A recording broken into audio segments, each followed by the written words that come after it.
Joose, Helsinki, Finland, Stupido Records owner.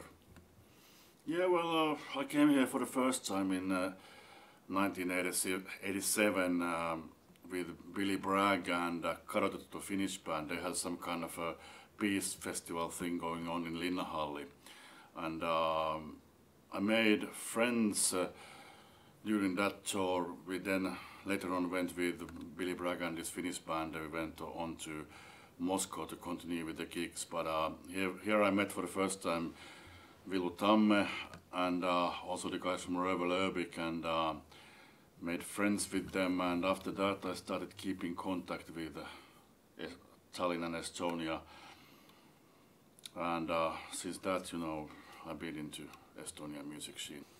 Well, obviously the music markets in Finland and Estonia are not the biggest on earth, so if you want to make some money with your music, then you better look to Germany or to some other Western European countries than your next door neighbors Estonia.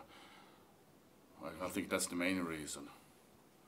And besides, at some point I think you had during the years so many Finnish bands that it doesn't interest people that much anymore, that a new Finnish band comes over to Estonia, because you're so used to Finnish, to Suomen porot coming over. So, and the same thing with Estonian bands coming to Finland. They have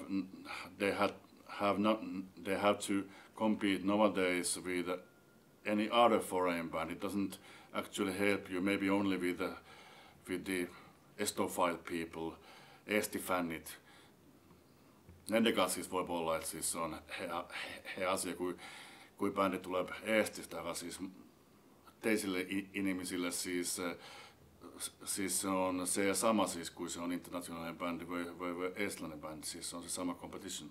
If you talk about records, you don't have such thing as a record market in Russia for physical records, and not even for digital releases, because you know, Russia is one of the prime countries for piracy, and they don't really have the culture even of buying physical CD records, and it's vanishing from the Western Europe as well. So you can't really talk about. You can talk about Russian music industry, including live and all that, but you can't really talk about the Russian record industry because it doesn't exist as such anymore. So of course Russia is an important market, an interesting market for our Finnish bands, and I guess for Estonian bands as well. But it's also a difficult country to go to if you don't know anybody from Russia. So I think the key is to have your own, we say in Finnish, kotiryssä, who helps you out, your local, trustworthy Russian, if you are lucky enough to find one. So then you have your right foot in the market anyway. Well, obviously it's a huge country, so they have a lot of local talent, but seems to be that there is interest, at least. I don't know how is it between Estonia and Russia. I'm probably the wrong person to comment on that, but there seems to be quite a lot of interest towards Russian people. Seem to think that Finland is some kind of ideal country for some reason. It's clear and tiny and next to Russia and blah blah blah.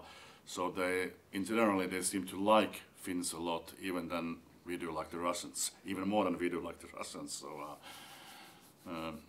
there is definitely interest towards Finnish music in Russia, even more than other way around. It's very nice that the government supports us, and they don't involve too much in what we do. But on the other hand, I've never been a big fan of, you know, giving money away to farmers that they can continue doing something which hasn't got anything to do with the life of nowadays anymore. So why on earth support something which couldn't survive on its own? So I think culture should be supported, right? But you shouldn't support just anything. You have to. It's a quite hard question. How much and what kind of a culture should be supported, because the culture which stands only as supported like, say, opera doesn't really mean a thing, at least to me, or I guess not too many other people as well. And still, I mean, in Finland we have this, you know, large opera house with state money. It's only possible to operate it when you get lots of stacks of money from the state, and I think that sucks. If those people are going to opera would have to pay ticket prices which would be like normal ticket prices compared to the costs of opera, those ticket prices would be like 200 euros a piece. So I think they should pay 200 euros a piece if they want to keep this kind of a cultural thing going on. But that's only my opinion. It's a hard question, as I said. I think these showcase festivals are quite important. I mean, I was just talking last night with a promoter, Province Rock Seinäjoki, Finland, and he pointed out that for him, for example, it's really important and interesting because those bands never come to play to Seinäjoki in a regular weekend. It's not possible. You can only have them at your festival, and obviously you want to see them live. It's a whole different experience seeing a band live than just watching an internet stream. That's one thing I can assure you that it's a whole different world to watch a band playing live than to see it over a stream. And this guy from Seinäjoki comes up to Tallinn to watch even Finnish bands because he doesn't have the chance to watch them in his hometown. Get your internet pages dated, updated. Don't leave them be dated. That's one thing, at least. What else? I mean, I guess the best advertisement you can have for your band is to play a great gig. That's it. And follow up. I don't know.